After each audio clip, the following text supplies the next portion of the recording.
Добар ден. Иако многу европски марки имаат сериозни проблеми со набавка на батерии за нивните електрични возила, азијските марки го покажуваат токму спротивното. Меѓу нив е Honda, која после Женева најавува сериозна електрификација до 2025 година. Бентли е познат по луксузните и скапи автомобили, имидж кого го нарушува послабата изведба со V8 мотор, која е слична по перформансите со онаа со W12 мотор, но поевтина е за 10.000 евра. Мицубиши ги исфрла спортските автомобили од понудата, а по се изгледа смарт поради абсурдната цена може да доживее пензионирање. Ова се дел од содржините на денешното издание. Уживајте!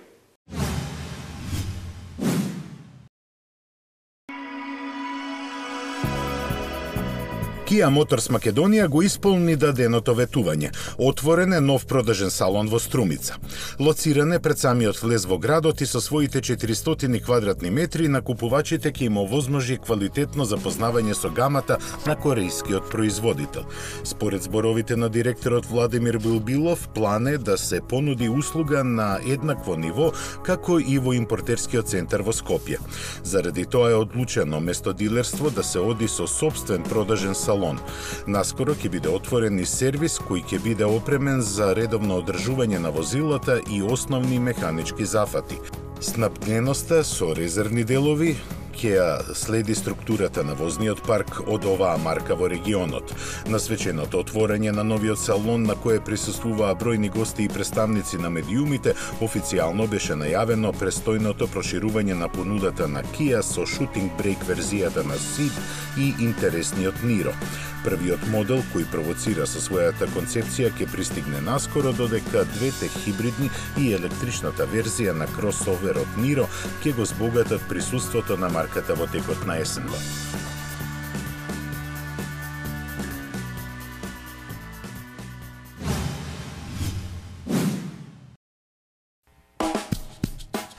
Со моќен спој на две вистински легенди, увозникот на BMW за Македонија M-Car го означи доаѓањето на новата серија 3. Нејзиното лансирање на нашиот пазар ќе го следи препознатливото звучно лого на марката во автентичната креација на Владко Стефановски. Серијата 3 од секогаш била еден од најпопуларните модели на баварската куќа, наследство што верно е пренесено и во седмата генерација. Поатрактивна од било кога, таа зрачи со својот динамичен изглед и спортска маестралност. Новиот дизајнерски јазик донесе модерна интерпретација на традиционалните бубрези. Тие заедно со акцентираните светла доминираат со изгледот на предниот дел. Карактерот на серијата 3 е истакнат и со прецизно извлечените линии и впечатливо обликованите површини. Поголема е од својот претходник во сите димензии, што директно има позитивно влијание на просторноста на интериерот. Исполнет со иновативни технологии, тој придонесува за премиум амбиент и пријатно чувство во возењето, што го обезбедува подобрената механика. За агилното управување и одличните возни својства се грижат докажаните баварски агрегати, кои на почетокот ќе бидат на располагање со моќност од 150 до 265 конски сили. Во средината на летото ќе им се придружат и перформансните M верзии и ефикасните плагин хибриди. Во Македонија почетната цена на новата серија 3 изнесува 38.900 евра.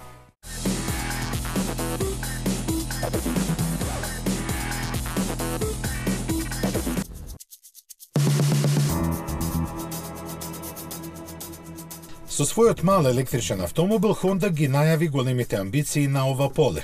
Според плановите на компанијата, јапонците очекуваат до 2025 година 2/3 од нивните возила во Европа да бидат електрични или хибридни. Еколошкиот Бранго започна CR-V, чии дизели веќе се заменети со новиот дволитарски бензинец хибридно засилен на 184 конски сили. Ке следат малиот градски електричен автомобил, за чии интерес веќе се појавија 15.000 потенцијални купувачи, што е 3 пати повеќе од очекуваното. Тие сепак ќе мора да се стрпат до летото, кога Honda ќе започне да прима нарачки за него. Серискиот модел ќе биде представен во Франкфурт, кога ќе се дознае и неговото официјално име. Овој модел е проектиран специјално за европските купувачи. Има сосема нова платформа прилагодена за електричен погон кој ги задвижува задните тркала. Освен релативно скромната автономија од 200 км, другите спецификации засека не се објавени. Од него ќе се изроди и симпатично спортско купе, кое засега се уште не е потврдено. Исто и со хибридизацијата на Civic, но со оглед на значењето на овој модел за европскиот пазар, таа се смета за неизбежна.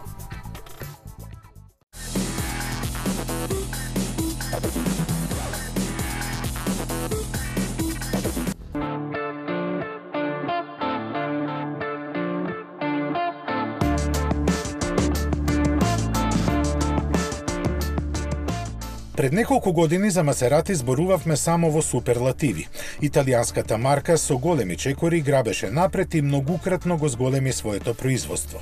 Тогаш и амбициите беа големи и предвидуваа 2018-та да биде завршена со 75.000 продадени возила. Но времињата се сменија. Fiat нема објавено колку изнесуваше ланската продажба, но се знае дека таа е опадната за 20%, а профитот за цели 90%. До ваквите бројки Масерати стигна заради губењето на имиджот на луксузен производител, зашто вината се гледа токму во масовното производство. Јасно е дека возилата со тризабецот на Нептун веќе не може да парираат на своите конкуренти и се повеќе се зборува дека групата има намера да го продаде брендот. Како заинтересиран се јавува кинескиот Гили кој е полн пари, но прва опција на Fiat Chrysler сепак ќе биде спасувањето на Масерати. Во тоа треба да помогне новиот модел Alfieri, но типично за италијанците тој доцни. Најновите планови велат дека може да го очекуваме најрано при крајот на идната година, откако ќе заврши модернизацијата на фабриката во Модена. Според претходните најави, тој треба да има плагин хибриден и електричен погон со кој ќе забрзува до 100 км на час за околу 2 секунди. Ќе има нова алуминиумска шасија, а планирано е да биде понуден во купе и кабриолет верзии.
Škoda. Simply clever. Имам 36.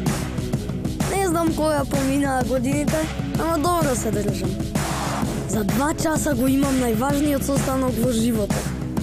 Но прво, да си поиграм.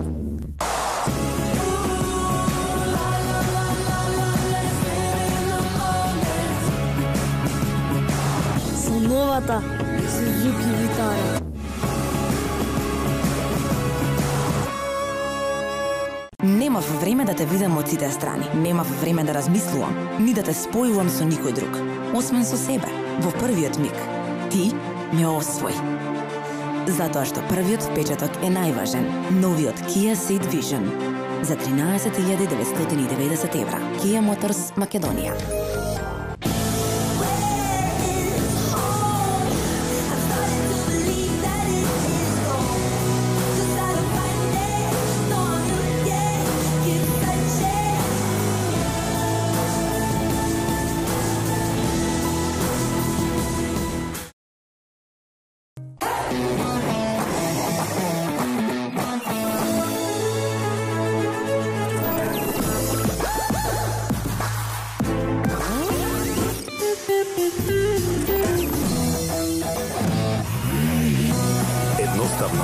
До нов автомобил со Шпарка се лизинг.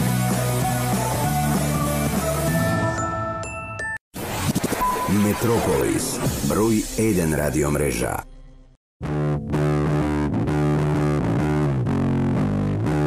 За секој кој постојано се стреми кон повеќе.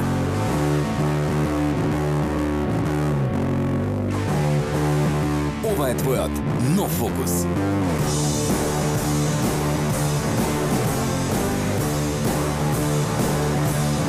Прогласен за автомобил на годината во Македонија.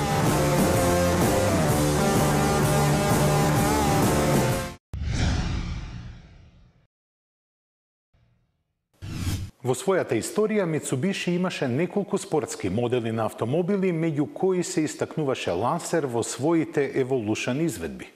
Марката е ориентирана кон екологијата и смета дека најдобри носители на зелената технологија се спортско корисните возила. Оваа одлука е конечна и означува ништење на долго негуваната традиција за која многу поклоници на источната ѕвезда искрено жалат.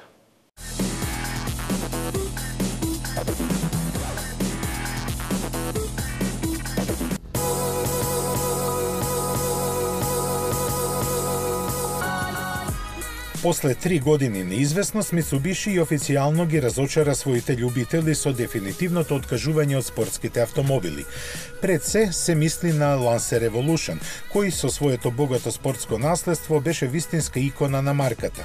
Според раководството на јапонскиот производител, тие во иднина ќе се фокусираат на кросоверите и спортско корисните возила, како и на новите еколошки погонски технологии. Токму во нив се гледаше и надежта за опстанокот на Lancer Evolution, кој беше неприкосновен владетел на рели над преварите. Неговата 11-та генерација требаше да биде хибрид, но во Mitsubishi во овие чудни времења не сакаа да ризикуваат и го замрзнаат целиот проект. На барање на купувачите и инсистирање на дилерите не се целосно откажаа од него, но не работеа ништо, ниту пак известуваа за неговата иднина. Се досега, кога приоритетите конечно се променија и во Mitsubishi и свртеа грб на својата традиција. Јасно и зошто, бидејќи продажбата од околу 1,2 милиони автомобили годишно на глобално ниво не дозволува овој производител да биде присутен во сите сегменти. Посебно не во оние кои бараат ангажирање на големи ресурси за развој, како што се спортските автомобили. Ознаката Evolution сепак веројатно ќе продолжи да живее на некои од идните кросовери на марката, кој ќе настапи како мост кон иднината. Тоа може да биде веќе серискиот модел што ќе произлезе од концептот Engelberg Tourer, представен на токошто завршениот салон на автомобилите во Женева. Иако од Mitsubishi тоа не го потврдија, во него публиката сепак го препозна наследникот на Outlander, кој веќе е навлезен во години и време му е за замена. Но задвижуван со плагин хибриден бензински погон, овој концепт повеќе дава увид во идното дизајнерско изразување на марката отколку во новите погонски технологии. Затоа и поверојатно е името Evolution да се пренесе на сосема нов и целосно електричен кросовер. Слична реинкарнација на својата славна ознака Mitsubishi направи пред некое време, кога купе кросоверот Eclipse, го наследи името од познатиот спортски модел кој изгасна во 2011-та.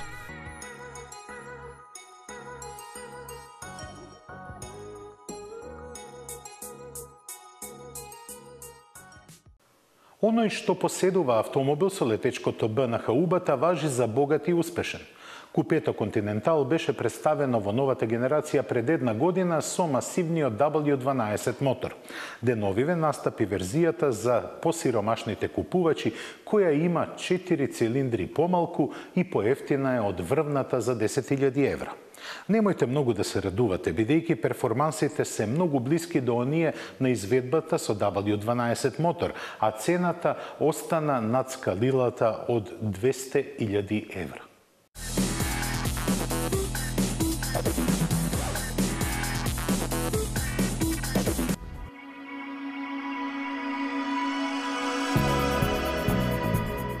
Година и пол по неговата нова генерација, Бентли ја представи поскромната V8 верзија на Continental GT. Значењето на зборот скромно сватете го условно, бидејќи кај Бентли нема ништо скромно. Таков е и новиот GT V8, чиј 4-литарски мотор развива 550 конски сили. Спарен со 8-степен автоматски менувач и погон на сите тркала, тој ќе го дотера до максимални 318 км на час, при тоа забрзувајќи до првите 100 за точно 4 секунди. Овие бројки се доста слични со верзијата со 6-литарскиот W12 Mastodont, освен оние за потрошувачката и емисиите кои треба да бидат за 1/4 пониски. Тоа е постигнато со новиот систем за деактивирање на цилиндрите кога сета сила не е потребна, како и со стартап системот кој ја запира работата на моторот пред возилото сосема да застане. И цената ќе се разликува, но не до толку. Таа во моментов не е објавена и се очекува да биде пониска за околу 10.000 фунти. Другото се е исто. Нанапред поместената предна оска овозможи поелегантен изглед и помирно возење, а зголемената широчина повеќе простор за луксуз во внатрешноста. Од Бентли велат дека V8 верзијата на Continental GT е повеќе ориентирана кон возачот, заради што има вградено шупливи стабилизатори на двете оски кои обезбедуваат подобра управливост. Исто така и адаптибилната шасија и воздушното ослонување специјално се прилагодени на тоа. Први купувачи на Бентли Continental GT V8 ќе бидат американците кои ќе го добијат на есен, а останатите на него ќе чекаат до година ова време. На располагање ќе биде во купе и кабриолет верзија, чиј платнен покрив се отвора за 19 секунди.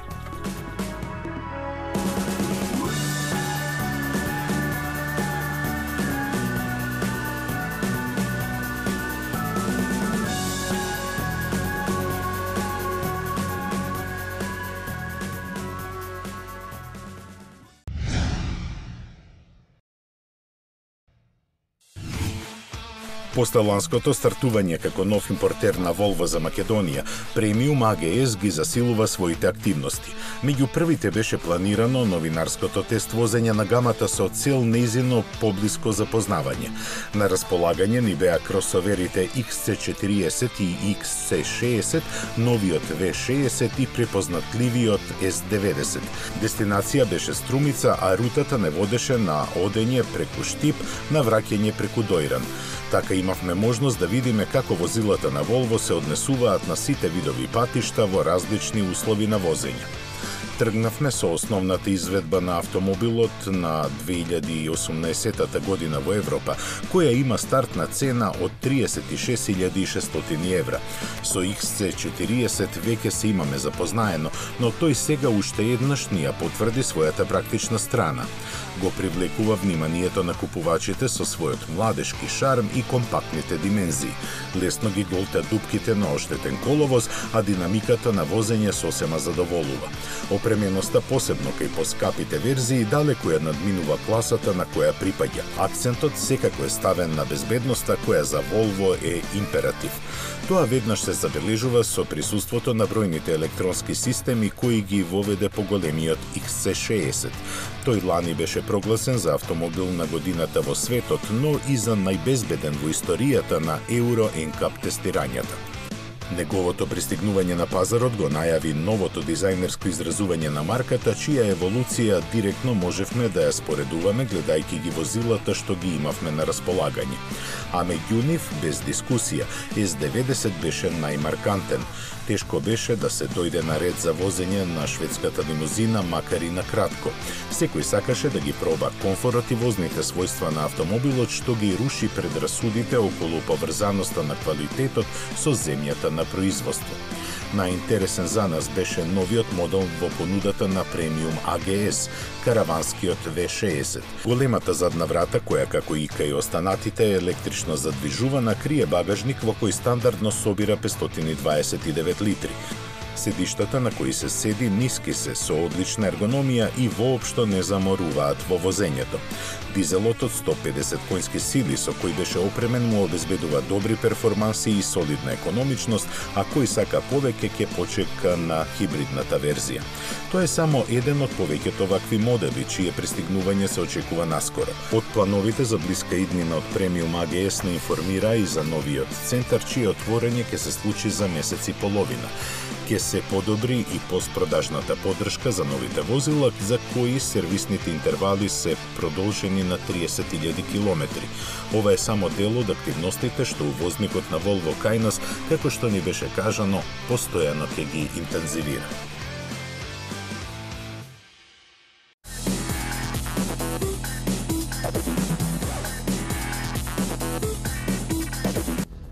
Добар ден. Денеска ќе возиме еден кул автомобил. Втората генерација на Peugeot 508 представува револуција во рамките на компанијата што се однесува на дизајнот. Погледнете оваа предница, особено LED светлата кои длабоко навлегуваат во браникот. Тие изгледаат како заби на предатор. Целата каросерија, целата контура нејзина делува како купе, а многу модерно и интригантно се овие стакла, кои немаат рамки на вратите.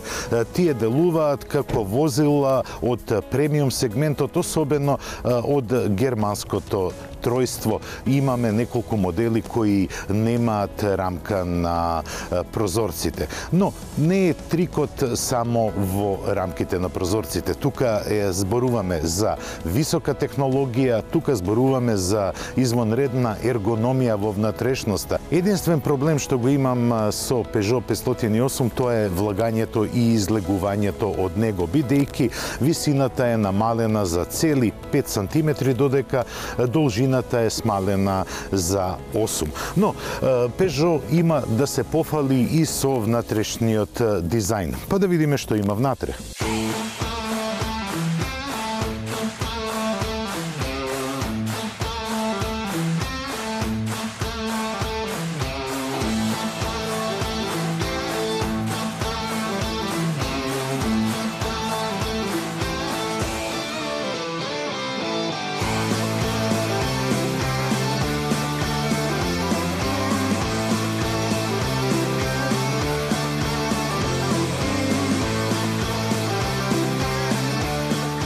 Во внатрешноста на Peugeot се забележува извонредно трендовско уредување.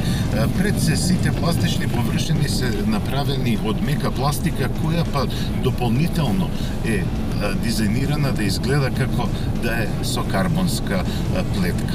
Она што веднаш доаѓа и упаѓа во очите на возачот е iCockpitот. Ова не е ново остварување во Peugeot, но лежи како кецна десетка во 508-ката. iCockpitот е интелигентно и напредно електронско решение кое преку дисплеј може да одговори на сите потреби, на сите типови возачи, но и возење. Можете да ја менувате графиката на инструмент таблата која има иновативни решенија. Кога ќе влезете во оваа купеовски оформена каросерија, тогаш се имате на дофат на раката. Да, сите пропорции се покомпактни, но во внатрешноста се чувствувате како да сте во вистинско купе.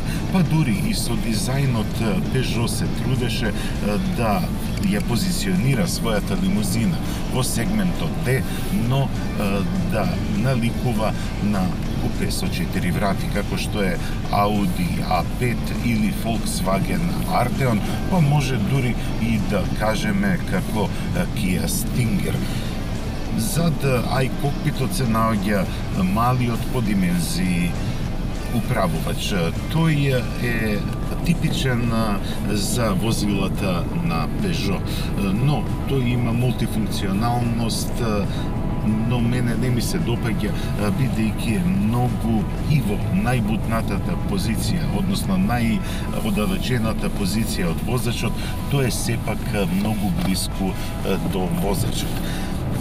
Ваквата позиција на возење дава една поинаква слика на уживањето зад управувачот. Со леснотија се управува Peugeot 508. Можам да кажам дека димензиите на воланот ве уверуваат дека сте зад управувач на спортско ориентиран автомобил, а управувањето е прецизно. Не е супер прецизно, но сепак можете добро да ги дозирате правците на движење и таму каде што сакате да одите. Можеби ќе треба малку поентузијастички да вртите со управувачот, но тоа е далеку од небезбедно. Зад управувачот ги имате и шалтерите на автоматскиот менувач. Тие работат одлично. Се построгите ограничувања на емисиите на издувни гасови ги примора производителите, така речено, да ги умртват моторите.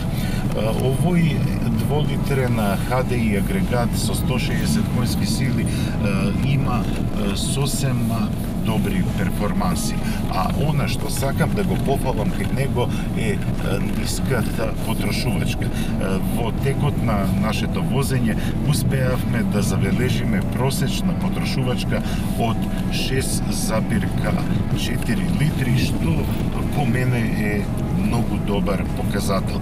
Показател дека Peugeot покрај својот модерен и атрактивен дизајн покажува дека неговите лимузини се економични. Да се вратиме малку на дизајнот. Во внатрешноста има доволно простор, но каросеријата на 508 е скратена за 8 см и снижена за 5 см. Па затоа влегувањето е малку покомплицирано. Кога ќе се сместите внатре, се е на дофат на раката и извонредно се покажува ергономијата на која е посветено големо внимание. На задната клупа има исто така доволно простор, но со апостроф дека многу тешко се влегува во неа. Во 508 Peugeot имплементира висока технологија, извонредно атрактивен дизајн и високо ниво на ергономија.